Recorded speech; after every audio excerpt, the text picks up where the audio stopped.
அனைவருக்கும் காலை வணக்கம். நான் இன்றைக்கி என்னோடய பிரம்ம முகூர்த்த பூஜையை நல்லபடியாக செய்து முடிச்சிட்டேன். இன்றைக்கி கார்த்திகை 1 திங்கட்கிழமை சோமவார பிரதோஷ நாளோடு சேர்ந்து வரதுனால இந்த கார்த்திகை மாதம் முழுவதும் மிக சிறப்பான நாளாக இருக்குது. இந்த கார்த்திகை மாதம் முழுவதும் நம்ம வாசலில் நிலவாசலில் 2 தீபம் ஏற்றுறது மிகவும் சிறப்பான பலனை தரும்.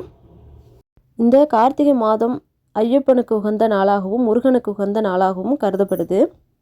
நான் இன்னைக்கு ஐயப்பனுக்கான ஸ்லோகத்தை சொல்லி முருகனுக்கான திருப்புகளையும் பாடி சிவனுக்கான ஸ்லோகத்தையும் பாடி என்னுடைய பிரம்ம முகூர்த்த பூஜையை நான் நல்லபடியாக நிறைவு செய்தேன். பூதநாத தயானந்தா சர்வபூத தயாபரா ரக்ஷ ரக்ஷ மகாபாபே சாஸ்திரே துப்யம் நமோ நமக.